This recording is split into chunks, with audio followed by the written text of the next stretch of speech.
Bismillahirrahmanirrahim. Assalamualaikum warahmatullahi wabarakatuh. Di video ini kita akan melanjutkan materi kita yang beberapa minggu ini tidak sempat kita lakukan ya. Tafsir tematik alam semesta kita, mata kuliah kita ini terakhir kita ketemu di 11 Februari. Terus harusnya saya mengisi di tanggal 17 Februari, tetapi karena waktu itu saya kurang enak badan sehingga recordingnya kurang bisa didengarkan saya rasa, sehingga saya putuskan untuk saya break dulu, kemudian saya lanjutkan ketika saya sudah siap untuk menjelaskan kepada kalian. Nah, sebelumnya saya mohon maaf, sebulan ini saya agak padat jadwalnya. Saya harus mondar-mandir Surabaya, Kediri, Jombang, sehingga saya tidak bisa mengisi perkuliahan kalian. Ketika ada break pun saya lebih memilih untuk istirahat, sehingga saya tidak bisa menyampaikan materi yang harusnya saya sampaikan gitu ya. Jadi saya mohon maaf, semoga setelah ini saya konsisten untuk bisa menyampaikan materi-materi yang harusnya saya berikan kepada kalian. Nah, di pertemuan kali ini saya akan mulai tentang materi yang harusnya saya berikan waktu itu, yaitu tentang pergantian malam dan siang. Di sini sudah saya berikan PowerPoint-nya, saya jadikan PDF sama video yang bisa kalian simak untuk lebih mendalami materi terkait, yaitu tentang pergantian malam dan siang. Nah, ini saya simpan dulu. Kita masuk ke pembahasan tentang pergantian malam dan siang. Jadi ini pembahasannya saya ambil dari buku tafsir ilmiahnya Kemenak tentang penciptaan jagat raya pada subbab fenomena alam. Nah, di subbab fenomena alam itu dikaji tentang fenomena alam yang terjadi sebagai akibat logis dari gerak. Di antaranya adalah pergantian malam dan siang, perjalanan waktu, serta kemungkinan adanya makhluk hidup di luar bumi atau di luar tata surya. Nah, 3 hal ini yang dibahas dalam buku tafsir ilmi, namun di video kali ini kita akan kita batasi pembahasannya di pergantian malam dan siang saja. Kita langsung masuk ke situ, ke pergantian malam dan siang. Nah, sebelum saya masuk ke sudut pandang tafsirnya, kalian mungkin ada baiknya untuk menonton video yang saya lampirkan tadi ya. Ini saya ambil dari YouTube channelnya Cassiopeia Project. Kalian bisa simak di situ, nggak sampai 5 menit. Saya mungkin akan skip ini, maksudnya nggak akan saya tampilkan di pembahasan di video saya ini. Kalian bisa pause dulu materi ini, kalian bisa pause dulu, kalian nonton video yang saya lampirkan itu, baru kembali lagi ke pembahasan yang saya berikan gitu ya, agar kita lebih mengefisienkan waktunya. Nah, dari video yang disampaikan oleh Cassiopeia Project itu tentang Day of Earth atau hari pada bumi. Kenapa sih judulnya begitu? Karena yang namanya hari itu kan dialami oleh semua planet. Nah, planet kan nggak hanya bumi, sedangkan tiap planet itu punya harinya sendiri-sendiri. Maka tepat sekali kalau judul dari video yang dibahas itu adalah Day of Earth, karena planet yang lain juga pasti berbeda jumlah harinya, jumlah harinya, jumlah jamnya dalam satu hari dan lain sebagainya pasti berbeda karena semua planet punya karakteristik masing-masing, orbitnya kan juga lain-lain ya. Nah, kita langsung ke tafsirnya. Jadi tafsirnya itu dimulai dari Quran Surat Ali Imran ayat 190. Kan kita sebelumnya sudah sering ya disampaikan bahwa di antara kekuasaan Allah itu yang dapat kita rasakan secara langsung dan kita saksikan setiap hari adalah terjadinya pergantian malam dan siang. Nah, inilah yang disampaikan pada Quran Surat Ali Imran ayat 190. Kalau saya bacakan ayatnya adalah Inna fi khalqis samawati wal ard wa ikhtilafil laili wan nahari la ayatil liulil albab. Sesungguhnya dalam penciptaan langit dan bumi dan pergantian malam dan siang terdapat tanda-tanda kebesaran Allah bagi orang yang berakal. Jadi kalau dari ayat tersebut yang digarisbawahi, lafaz yang digarisbawahi adalah ikhtilaf. Nah, saya bacakan ya tafsir dari lafaz ini. Nah, saya takut salah jadi saya bacakan aja. Jadi kata ikhtilaf itu merupakan bentuk masdar. Ini kalian pasti sudah melontok ya sorofnya. Bentuk masdar dari kata ikhtalafa, yang artinya menjadi khalifah atau pengganti, menjadikan di belakang, datang secara berulang kali atau terus-menerus, dan berbeda pendapat. Jadi itu ada beberapa makna dari ikhtalafa. Nah, dengan demikian, ikhtilaf artinya adalah yang datang bergantian, perbedaan pendapat, dan ini berlaku secara terus-menerus. Pada ayat ini, kata ikhtilaf dimaksudkan untuk memberikan informasi tentang pergantian malam dan siang yang terjadi secara terus-menerus. Pergantian ini terjadi secara berurut, yang artinya masing-masing akan datang sesudah yang lainnya tanpa saling mendahului. Fenomena ini merupakan salah satu kekuasaan Allah yang telah menciptakan sesuatu dan menyempurnakan dengan aktivitas sesuai dengan prosesnya, sehubungan dengan pergantian malam dan siang. Allah telah menetapkannya secara demikian sehingga tidak akan pernah di antara keduanya terjadi saling mendahului. Ini adalah makna dari ikhtilaf dalam Quran Surat Ali Imran ayat 130. Nah, kalau kalian sudah lihat video dari Cassiopeia Project tadi, itu pasti kalian pasti paham bahwa pergantian malam dan siang itu atau pergantian keduanya ini disebabkan oleh adanya perputaran bumi pada porosnya serta perjalanan matahari pada orbitnya. Jadi ada dua buah gerakan. Jadi bumi berputar pada porosnya serta perjalanan matahari pada orbitnya. Gitu ya. Jadi dua gerakan.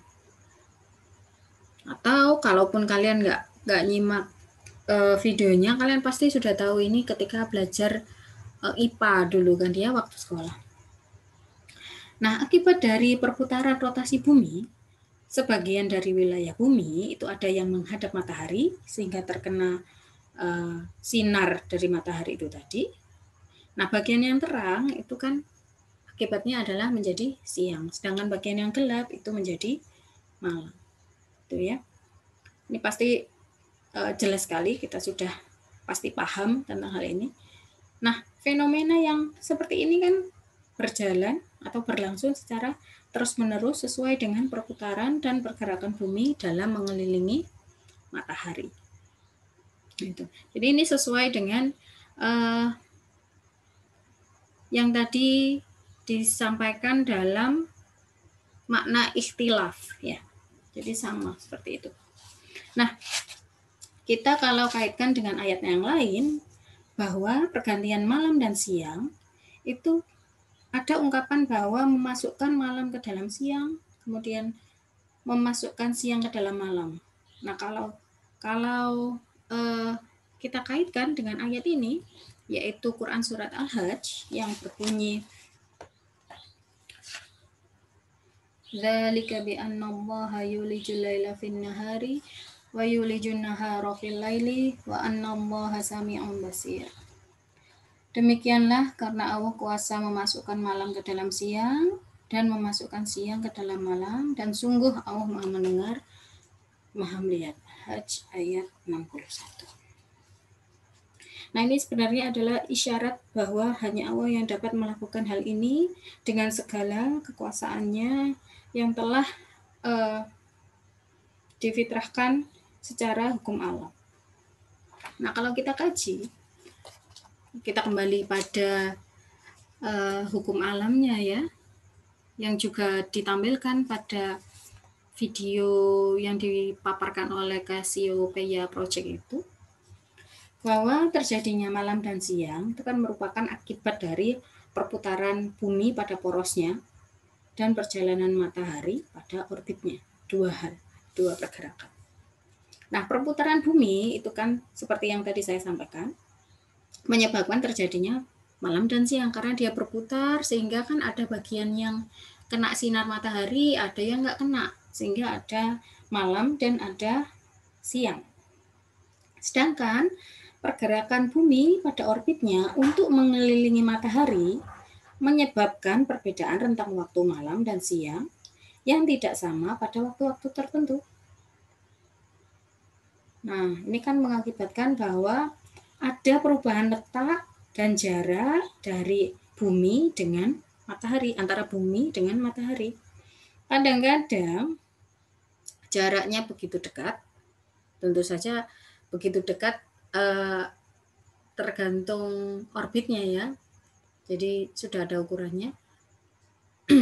Kadang dekat, ada di titik yang terdekat, ada kadang pula di titik yang terjauh. Nah, ketika bumi berada di jarak yang terdekat dengan matahari, itu kan berarti kan panas ya, panas, maka dia terjadilah musim panas.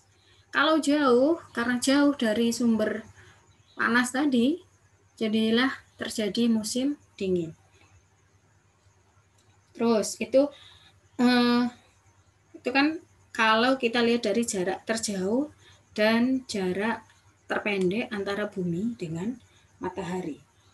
Nah, kalau kita lebih detail lagi, kadang-kadang kan ada bagian di bumi. Kalau kita ingat dulu pelajaran waktu sekolah, kan ketika kalau kita belajar geografi kalau nggak salah, itu kan bumi itu kan dibagi-bagi ya, ada yang bagian khatulistiwa, ada yang bagian kutub, ada yang bagi kutub utara, kutub selatan, terus antara khatulistiwa dengan kutub apa namanya saya lupa. Nah, itu kan matahari itu kan kalau kita ingat kembali geografi itu kan dia ada kadang posisinya di khatulistiwa, kadang di utara, kemudian kembali lagi ke khatulistiwa, kemudian ke selatan, kemudian kembali lagi ke khatulistiwa, kan ada siklus seperti itu ya. Nah, ketika matahari di bagian utara, maka belahan bumi di wilayah yang ada di utara kan terkena sinar matahari lebih banyak daripada yang ada di selatan. Akibatnya, yang terkena sinar matahari lebih banyak kan berarti sinar siang harinya menjadi lebih panjang. Sedangkan yang di selatan otomatis dia mengalami sebaliknya dengan yang di utara tadi. Nah, pada puncaknya siang dapat terjadi selama 16 jam dan malam hanya 8 jam. Padahal normalnya kan dibagi rata ya, 12 jam, 12 jam. Nah, sebaliknya yang di bagian selatan itu tadi kan malamnya lebih panjang karena sinar mataharinya lebih banyak di utara, otomatis yang di bagian selatan dia malamnya lebih panjang dari siangnya. Dan sebaliknya. Inilah yang dimaksud dengan memasukkan siang ke dalam malam dan memasukkan malam ke dalam siang. Atau kalau saya kembali ke tekstualnya ya, di Quran surat Al-Hajj ayat 61, memasukkan malam ke dalam siang dan memasukkan siang ke dalam malam. Jadi ada kalanya waktu malam lebih panjang daripada waktu siang, dan ada kalanya waktu siang lebih panjang daripada waktu malamnya di suatu wilayah, gitu ya. Nah, sementara itu, selain berpengaruh pada panjang pendeknya waktu, yang tadi ya, memasukkan siang ke dalam malam, masukkan malam ke dalam siang, peredaran bumi mengelilingi matahari juga akan menyebabkan pergantian musim di beberapa bagian bumi. Tentang pergantian musim ya. Ini hubungannya sama yang tadi. Ketika matahari berada di utara, berarti kan bumi yang di bagian utara sedang mengalami musim panas.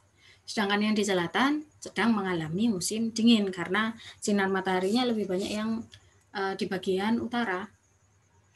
Nah, sebaliknya, ketika yang di selatan itu mengalami musim panas, otomatis yang di utara mengalami musim dingin.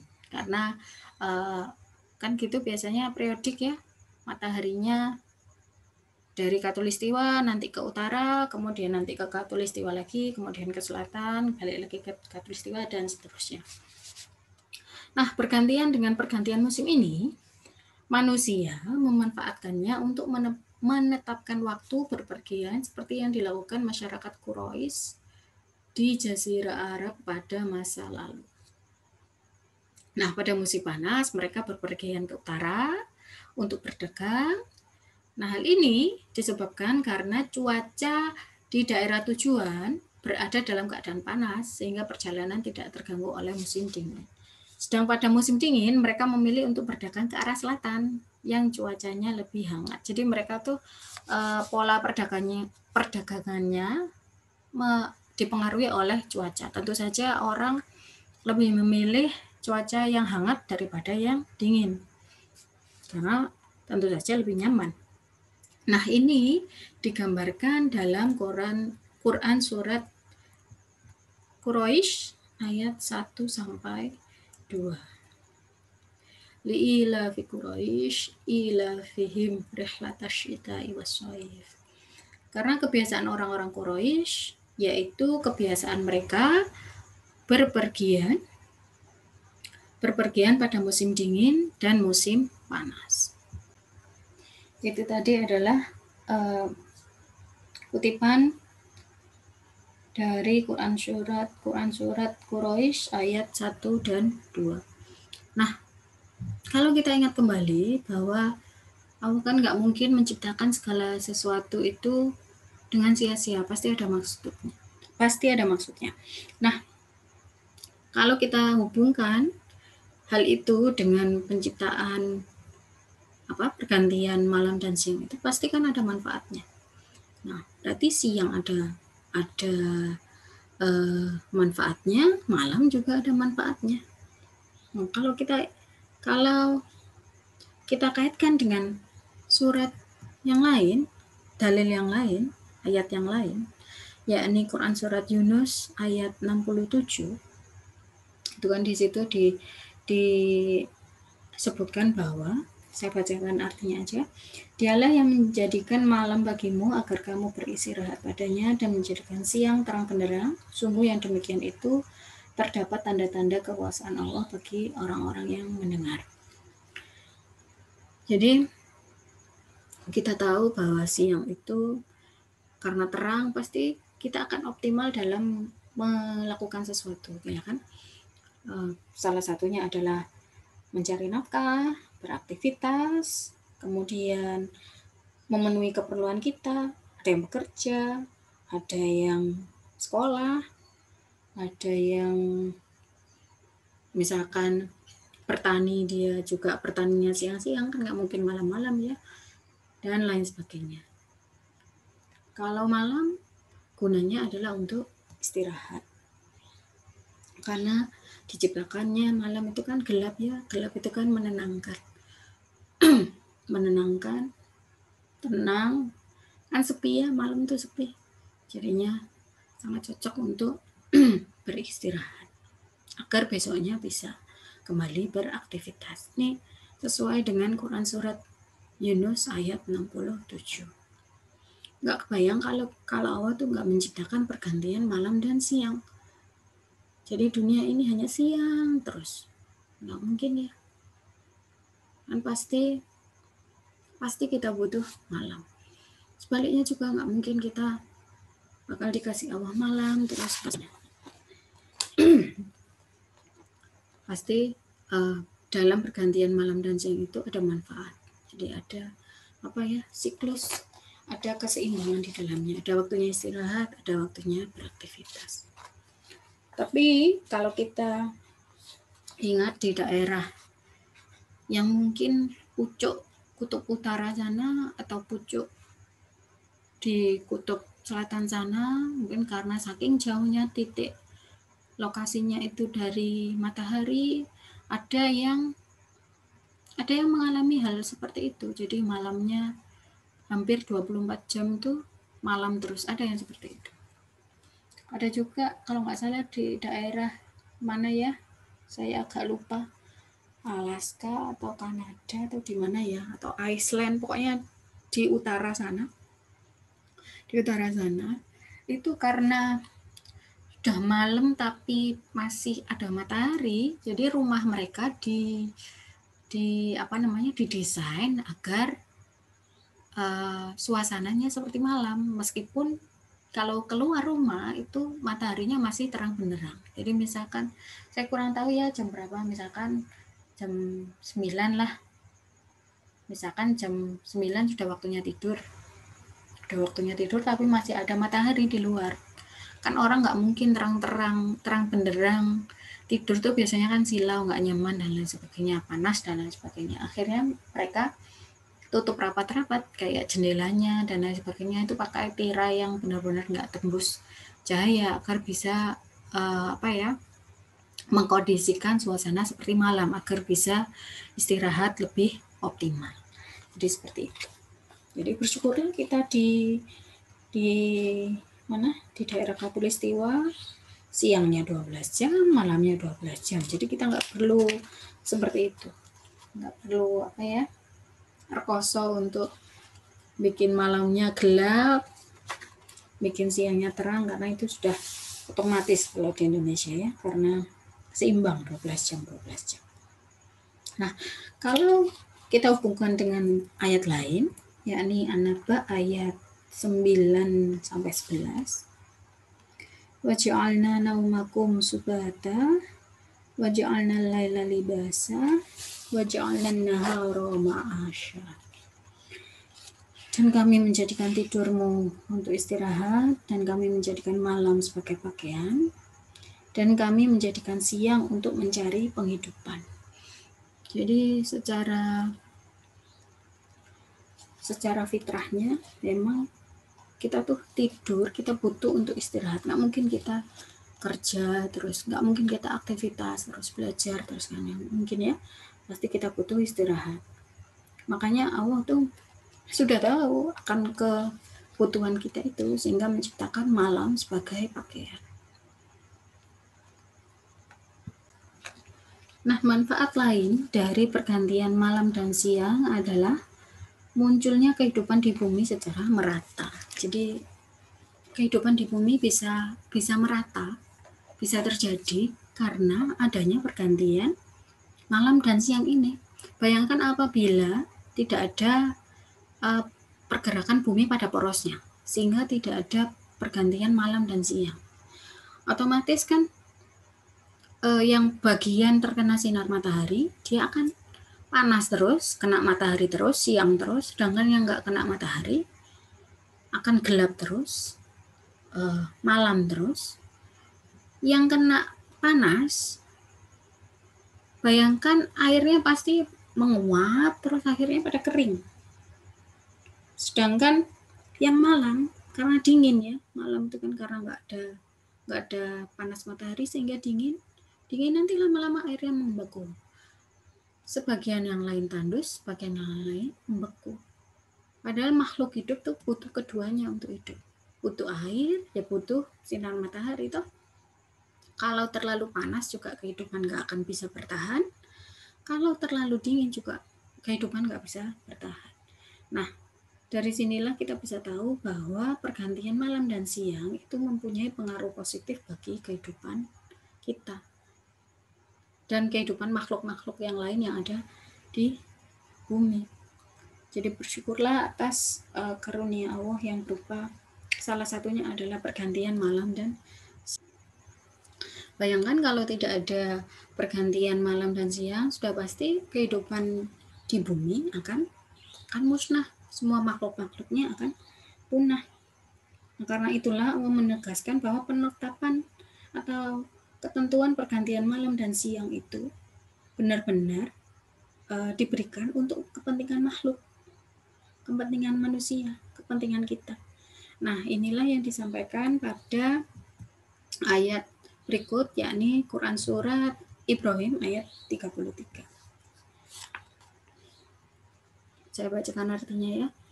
Dan dia telah menundukkan matahari dan bulan bagimu yang terus-menerus beredar dalam orbitnya. Dan telah menundukkan malam dan siang bagimu. Jadi di sini Allah tegaskan bahwa malam dan siang ditundukkan oleh Allah itu adalah bagimu, bagi kita. Begitu. Nah, hal ini ditegaskan pula pada Quran Surat An-Nahl ayat 12. Kalau saya bacakan artinya, dia menundukkan malam dan siang, matahari dan bulan untukmu. Nah, untukmu, di situ lagi-lagi ada untukmu. Dan bintang-bintang dikendalikan dengan perintahnya.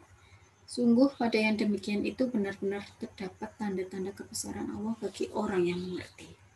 Jadi di Quran Surat Ibrahim ayat 33 itu benar-benar kayak ditunjuk ya kita. Dan telah menundukkan malam dan siang bagimu. Sedangkan di Quran Surat An-Nahl ayat 12 Allah bilang matahari dan bulan untukmu. Jadi benar-benar Allah kayak benar-benar menegaskan bahwa semua itu dilakukan untuk kepentingan kita, dikaruniakan untuk kita. Nah, dari ayat-ayat ini semoga dapat dipahami penjelasan tentang persoalan yang berkaitan dengan pergantian malam dan siang.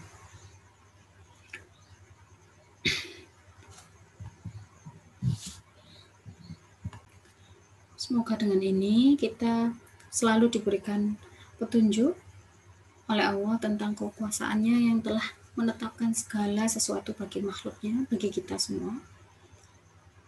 Dan kita selalu ingat bahwa apa yang diciptakan oleh Allah selalu syarat dengan makna, tidak ada yang sia-sia, pasti bermanfaat bagi kita semua. Sehingga kita sadar bahwa Allah itu Maha Pengasih terhadap kita semua, terhadap seluruh makhluknya. Nah, ini adalah bagian akhir dari bagian pertama, yakni dari sudut pandang tafsir tentang pergantian malam dan siang. Bagian kedua kita akan membahas tentang kajian astronomis atau sudut pandang sainsnya seperti apa. Nah, nanti kita lanjutkan di bagian kedua. Terima kasih. Assalamualaikum warahmatullahi wabarakatuh.